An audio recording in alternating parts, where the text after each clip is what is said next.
अस्सलाम वालेकुम। Ninth class chemistry का आज एक टॉपिक है जिसको हम लोगों ने डिस्कस करना है।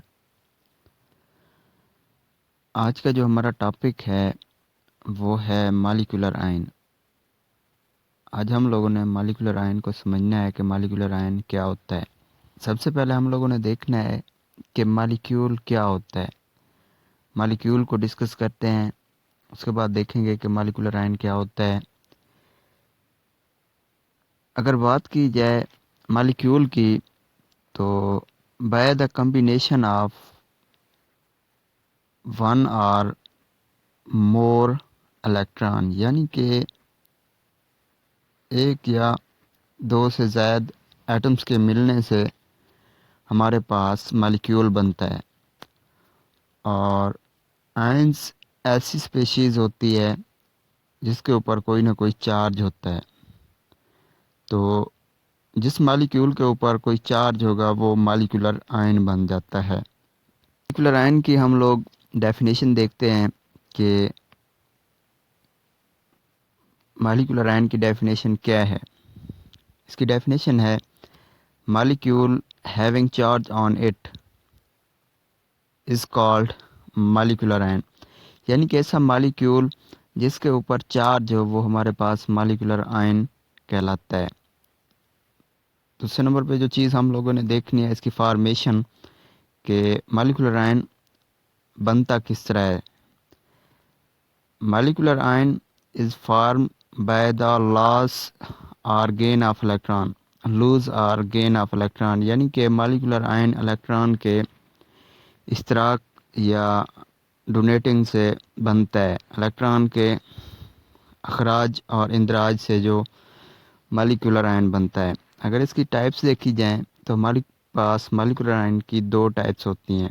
नंबर वन पे कैटोनिक मॉलिक्यूलर आयन और नंबर टू पे हमारे पास एनोनिक मॉलिक्यूलर आयन है। तो मॉलिक्यूलर आयन की ये दो टाइप्स होती हैं जिनको हम लोग डिस्कस करेंगे कि कैटोनिक मॉलिक्यूलर आयन क्या है और एनोनिक मॉलिक्यूलर आयन क्या है।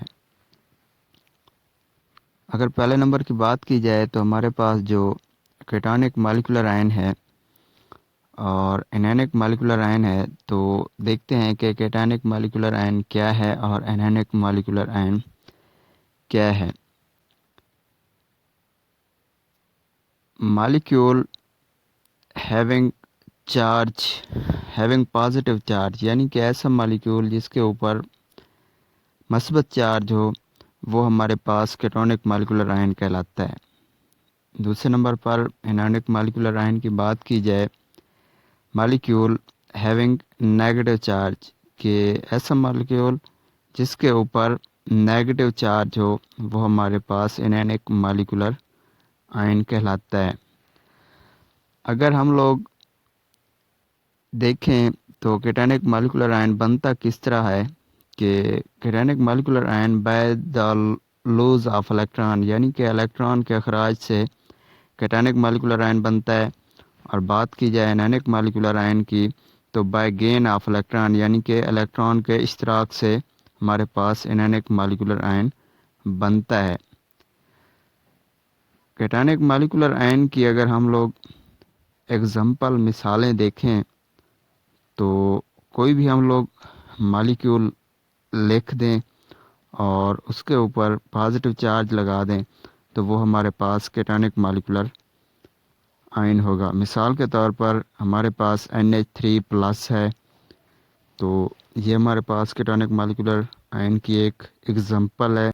उसके बाद हमारे पास CH4 मैथीन है, CH4+, यानी कि ये भी हमारे पास कैटोनिक मॉलिक्यूलर आयन है। और लास्ट में हमारे पास CO2+, तो ये भी हमारे पास कैटोनिक मॉलिक्यूलर आयन है। अगर हम देखें एनोनिक मॉलिक्यूलर आयन की एग्जांपल, तो हमारे पास कोई मॉलिक्यूल होगा जिस पे हम लोग माइनस लगा देंगे।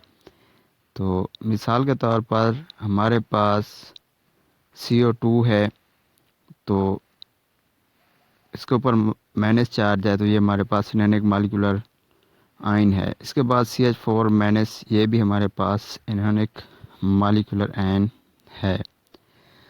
अब इसमें से एक एग्जांपल आती है, वो कहता है कि जो कैटायनिक मॉलिक्यूलर आयन होते हैं ये एनायनिक मॉलिक्यूलर आयन की निस्बत कसरत से पाए जाते हैं। इसकी वजह बता दें, तो इसकी वजह ये होती है कि किसी भी मॉलिक्यूल से इलेक्ट्रॉन का अखराज आसान होता है, तो इसीलिए कैटायनिक मॉलिक्यूल ज़्यादा पाए जाते हैं बनिस्बत मॉलिक्यूलर आयन के। क्योंकि किसी भी मॉलिक्यूल में एटम का अंदराज बहुत मुश्किल होता है, क्योंकि हम लोगों ने अगर मॉलिक्यूल को मॉलिक्यूलर आयन बनाना है